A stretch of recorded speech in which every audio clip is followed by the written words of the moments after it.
Olá, hoje a nossa jornada é uma caçada. Mas calma, não é um monstro de contos de fada. É um tipo de personalidade bem destrutiva, uma que talvez soe familiar para muita gente. Usando uma teoria psicológica fascinante como nosso guia, a gente vai identificar e entender o que a fonte original chama de lobisomem psicológico.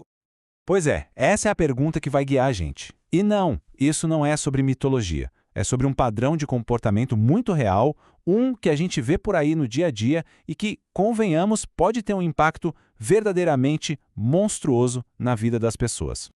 Então tá, vamos definir a nossa presa.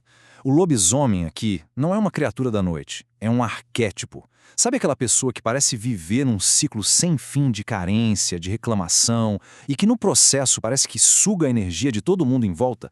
É exatamente esse padrão que a gente vai investigar a fundo. Para encontrar a origem desse padrão, a gente precisa de um mapa, claro. E o nosso mapa aqui é justamente a teoria que deu origem a toda essa ideia, as 12 camadas da personalidade. A visão que essa teoria traz é super dinâmica. Ela diz que a personalidade não é uma coisa fixa, tipo uma pedra que somos, mas sim uma forma que a gente assume. E essa forma vai se transformando conforme os nossos objetivos de vida também mudam. E é aqui que o conceito de camada fica bem interessante. Não se trata só de um traço de caráter, não. É a organização total do ser. Mudar de camada significa que a pessoa inteira se reconfigura em torno de um propósito de vida totalmente novo. E essa jornada toda tem um ritmo próprio. Pensa assim, existem fases de estabilidade, em que a gente consolida quem é. E existem fases de crise, de crescimento, em que a gente confronta o mundo para poder evoluir. E é justamente na falha de atravessar uma dessas fases de crise que o nosso lobisomem nasce.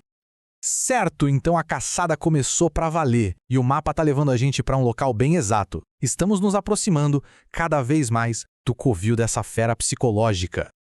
Mas antes de chegar lá, vamos descartar alguns lugares. O lobisomem não está na camada 1, a do corpo, nem na 2, que é da genética. Também não está na 3, a do aprendizado, porque os fracassos ali são temporários, eles são superados. A criatura que a gente procura é feita de história pessoal, de emoção. E pronto, achamos. O ponto de origem. O habitat do lobisomem é a quarta camada, aquele momento da vida em que o eixo de tudo se desloca para uma questão fundamental: ser amado ou ser rejeitado. E quem fica preso, empacado nessa camada, acaba desenvolvendo traços bem específicos. É aquela pessoa que foge de desafios, que age como se o mundo lhe devesse alguma coisa, que tem uma necessidade sem fim de apoio e que no fim das contas drena a energia de todo mundo.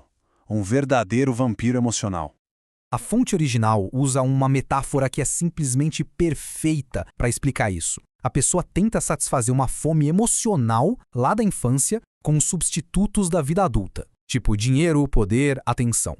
Só que nunca funciona. É como dar comida para quem tem sede. A insatisfação vira uma coisa perpétua. E esse contraste aqui, olha, ele é fundamental. De um lado, a gente vê a mentalidade da vítima passiva, que só quer receber afeto, do outro, a postura de quem age, de quem busca conquistar seu próprio poder ou servir a um propósito maior. A diferença é gritante. Ok, já diagnosticamos o problema, já localizamos o covil, mas a grande pergunta é: existe uma saída? A boa notícia é que, sim, a teoria aponta um caminho para escapar dessa armadilha. E aqui está o ponto crucial. A cura começa com uma virada de chave, uma mudança de foco. Em vez de ficar buscando passivamente o amor dos outros, a pessoa passa a buscar ativamente o próprio poder. A pergunta deixa de ser "será que me amam?" e se torna "será que eu consigo?" E a fonte faz uma comparação aqui que é bem provocadora. Porque um jovem, às vezes até meio arrogante, que vai lá, testa seus limites e quebra a cara, seria psicologicamente mais saudável. Porque ele está agindo, ele tem potência, está aprendendo, enquanto isso o coitadinho está paralisado, fechado na própria dor. Certo. Agora vamos para os passos práticos, para finalmente conseguir enjaular essa fera e seguir o caminho da maturidade. O caminho para sair dessa armadilha é descrito como uma espécie de exorcismo, em 3 etapas. Primeiro, desenvolver poder pessoal. Segundo, focar na realidade objetiva, no resultado do trabalho. E terceiro, o grande salto, abraçar o dever social como a forma mais alta de amor. Pois é, o ponto central aqui é essa redefinição. O amor deixa de ser um sentimento passivo e vira uma ação responsável. Um pai ou uma mãe que trabalha duro para sustentar a família está amando, mesmo que não sinta algo quentinho o tempo todo. E esse, segundo a teoria, é o antídoto final para a carência do lobisomem. E a gente termina com uma reflexão, uma provocação. Se uma sociedade inteira começa a valorizar a postura de vítima, a recompensa à queixa constante, o que acontece? Será que esse padrão de maturidade deixa de ser uma exceção, uma patologia, para se tornar um novo normal? Fica aí a pergunta para a gente pensar.